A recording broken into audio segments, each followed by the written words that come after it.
Welcome to Check In with the Chief, your direct source for news and updates about your Ferguson Police Department.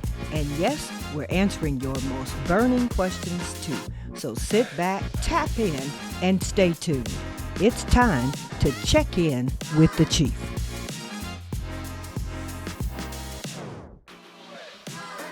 Welcome to Check In with the Chief. We got a great show today. We're going to talk about juvenile crime. But first, let's talk about some of the issues that may affect you. So let's start off talking about our staffing numbers. So as you can see, we authorized 30 officers, patrol officers, and we're actually at 26. That gives us about a 74% staffing for sworn personnel on the police department. We continue to work hard each and every day to recruit officers to this department. Currently, we have about 3 candidates that may be attending our June class.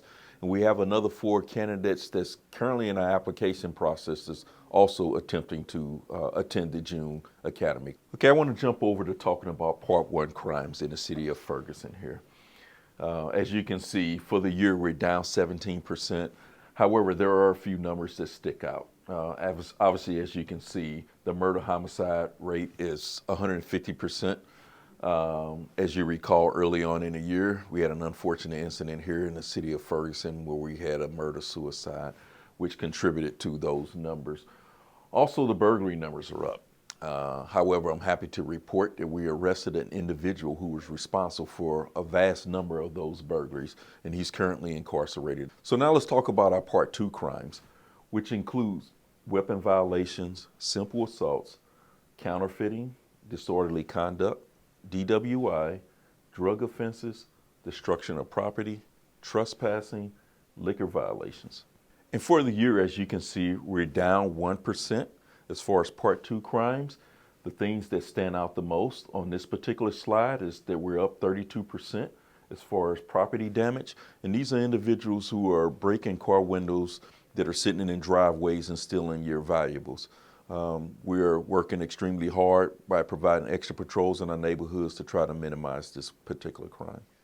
Okay, let's also talk about traffic enforcement here in the city of Ferguson. One of the things that you continue to hear me say whenever you see me out at a community meeting is that when I hear from the community, the first thing people talk to me about traffic enforcement here in the city.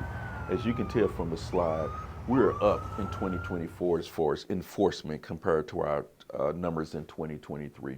We will continue to enforce traffic violations in our city. I know how important that is to our residents, and our police officers are 100% on board in reducing the number of fatalities and pedestrians struck within our city. That being said, one of the other issues that's popped up here recently is that the number of people who fail to stop for law enforcement, we're actually up over 500% of individuals who, for whatever reason, refuse to pull over for police. So please, as you can educate your neighbors, family, and friends that when they see those red and blue lights behind them, the proper thing is to do is to pull over.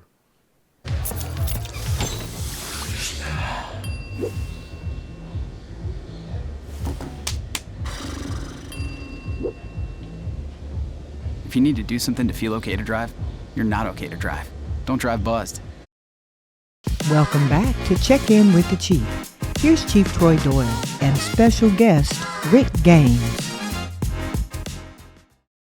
So Mr. Gaines, first and foremost, I'm so happy, extremely happy that you're here.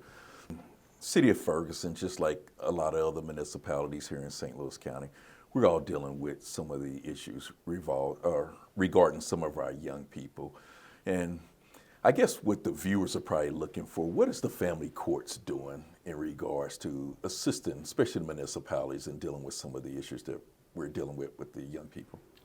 People talk about the family court or the juvenile court, but a lot of the work has to deal with juvenile office work. So working with young people who get in trouble for whatever reason and trying to work with them to try to keep them away from the court system, but work with them in what we typically call an informal adjustment or informal agreement with the family and the parents so that we can work with those kids and provide services and resources so that ultimately, hopefully, we can stop them from penetrating deeper into our system. Typically, we have to have a sufficient referral. If I don't have a sufficient referral, just like the prosecutor could not move forward if they don't have a sufficient referral or sufficient arrest on a young person. If I don't have that sufficient referral, I can't move forward.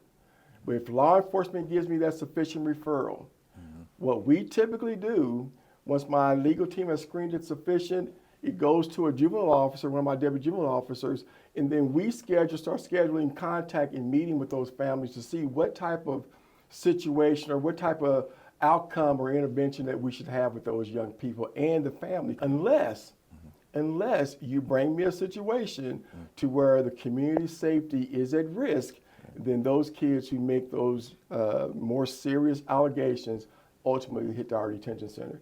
But a lot of my work, Chief, is collaborating with community partners, treatment providers, resources, faith-based, whatever I can connect those families with in the right resources, because a lot of these families need services and resources. And so we do a lot of that to try to keep those kids, again, in the community. If their risk factors don't get to a point where it's a community safety issue. That's good to hear that, we're looking at other resources to try to help out in these situations. So, Mr. Gaines, I have to put it out there. So every meeting I go to as a police chief, the first question that people ask me about, explain this Missouri point system to me. And I try to explain it, but I have the expert with me here who's very familiar, very knowledgeable about this point system. I know it goes by a different name, but I'm gonna let you give you an opportunity to explain this. Sure. Yes, Chief, and everywhere I go, I also get questions in regards to our juvenile detention assessment risk instrument. And so it's the acronym is JDTA, Juvenile Detention Assessment Tool, that was created some, 2010 is when this instrument was developed. And I actually chaired the committee that the Supreme Court had brought together through Office of State Court Administration to create such an instrument, so that when young people are being determined for a decision for a detention stay, that it would be more objective than subjective to that decision. Prior to the Juvenile Detention Assessment Tool, a lot of young people were being detained on very low level offenses. The disparities in which young African American kids were being overrepresented into our system was a part of that.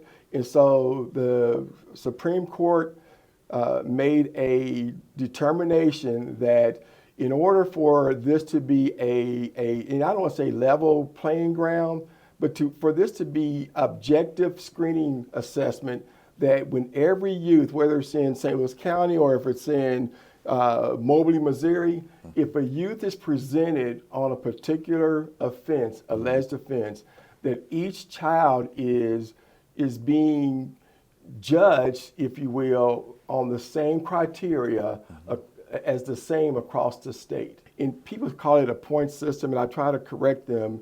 It is ultimately, yes, it calculates points, but it also calculates risk factors for young people that present allegations in front of the juvenile court based on, again, a sufficient referral from law enforcement.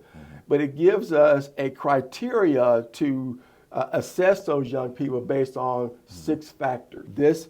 This instrument actually was a game changer for the juvenile justice system in the state of Missouri.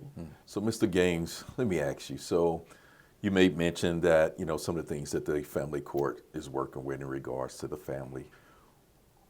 You also mentioned that we cannot rest our way out of this. What are we doing on the prevention side as far as family court is concerned? Good question, Chief. And the thing that we are doing based off the juvenile officer's ability to work with young people and family is that we see this as levels of what I call diversion. Okay. So there's different levels of diversion. Part of my work is to try to divert kids away from our system altogether. So that's true diversion. And true diversion would mean that if a young person got into a situation and whether it be at school or even in the community, can we come up with resources that a young person who this may be their first time, can we come up with resources or a program or a community collaborative team that would say, okay, we can provide a service for this young person based off of their allegations. We can provide some services for that person without it having to be a juvenile court referral. We have an abundance of partners who are willing to provide resources for young people and their families. So that's true diversion. And I also have deputy juvenile officers. So my staff that works in the school directly, that they work with these young people before referrals even come to us. But we work with the school district to say, please, we can provide a person that is housed in the school, and they will work with you and your students on situations that you can kind of see how they're kind of going that direction. How can we intervene before a person ultimately starts having those referrals, school disciplinary issues, assaults at school? We start intervening at the school level itself. And that has worked. That has truly worked. And we are looking to even do more of putting DJOs, deputy juvenile officers, in schools to support kids and families before they ultimately have to come to us. And then the second level of diversion is when we get a young person, you've sent me a referral, sufficient, okay, instead of going to the juvenile court itself where they go see a judge, we have this opportunity to work with those kids, what we call informally. So the family and the child has to agree to say, yes, we know my child did something. We are willing to accept responsibility for it. We want to work with the juvenile officer. They're assigned a deputy juvenile officer up to 6 months. And then the third level of intervention or diversion would be that if a kid gets to us and they've been on the informal, now they got to go to the court process. But we file a petition, and so now they've got to go see the juvenile court, family court judge. And so when they go to court, that's another diversion piece. We're trying to, now you got to go to court. Okay. So now, again, they're still in the community. They're still working with our deputy juvenile officers, but they're not in detention. Right. And so that job at that point is to try to divert those kids from going deeper into our system. Right. So how can we work with them without them having to see our detention door? Right. But, so unfortunately, they get into more trouble. Now they got to go to detention. They've scored on the juvenile detention assessment tool. They go to detention. And then at that point, because they've reached the detention door, how do we still continue to work with them? They may be in detention for a period of time, but it's not long term that they're going to be in detention under those circumstances. We try to work them back in the community. And so then our next tier is try to divert those young people from the certification process. Ultimately, have to face the fact that they may be on a certification process, which means that our judicial officer who hears that case ultimately has to decide, did that child need to be, can that child stay in the juvenile court system and get services, or is the adult court system, the general jurisdiction system, more appropriate for that young person based off the community safety factors, as well as a lot of abundance of the social history. We look at all of that before ultimately we make a recommendation perhaps for certification. But again, our job is not to go there unless we ultimately have to. So there's different levels of diversion and prevention that we try to do, but a lot of our work has to deal with young people in the communities, standing with their families, their guardians, so that we can have an opportunity to try to correct the behaviors before it goes further in that pattern of delinquency, if you will. We do it with our community partners, our law enforcement partners. There's a lot of things I believe that we can do in order to enhance young people, because ultimately they're going to come back to your community. And if we can build competencies in a young person that makes them a better community person in your community, I think it's what we all are looking for. If you've got something that you want to give back to our young people and you want to reach out to us and say, I've got a resource that we can support young people, contact us. I'm always looking for partnerships to support our young people. But again, our website has a lot of good information on it, and you can find my information out there as well. But the thing I would just say to our community folk. What drives crime in your community? Mm-hmm. Because if we don't start to have that conversation, mm-hmm. and people don't have understanding of the actual roots of the issues of why young people may do some stupid things, mm-hmm. I think we make assumptions in our community. That's when we all get together around the table and start, instead of doing this, we start talking about how can we intervene, interact to make our communities a better place. I tell you what, Mr. Gaines, this has been valuable information. I'm certain our community is going to appreciate the information you provided. I thank you for coming on, providing this information, and we look forward to talking to you again. You've been watching Check-In with the Chief with Ferguson Police Chief Troy Doyle. Be sure to follow us on social media and bookmark us on YouTube so you don't miss a single episode. We'll be right back. What are you looking for?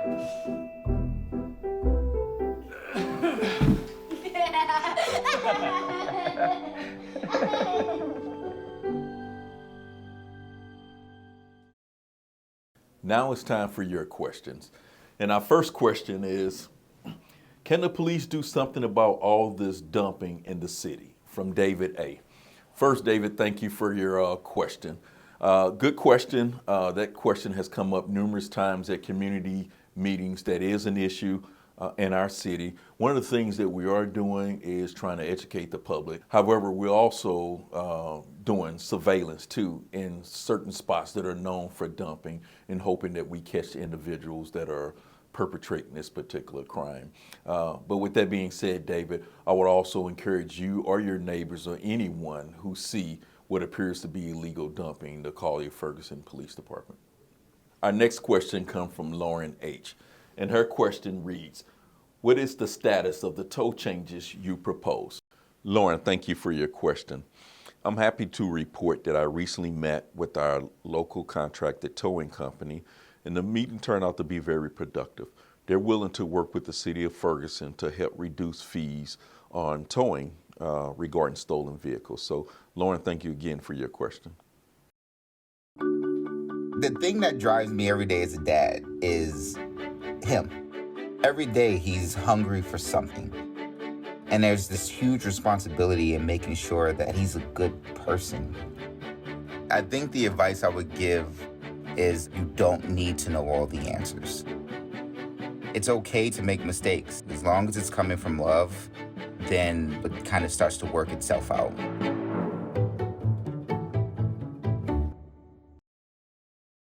I'm Chief Troy Doyle. Thank you for watching. If you're interested in joining the police department, please visit our website at www.fergusoncity.com. Thank you to our special guest, Mr. Rick Gaines, and I hope you enjoyed the show.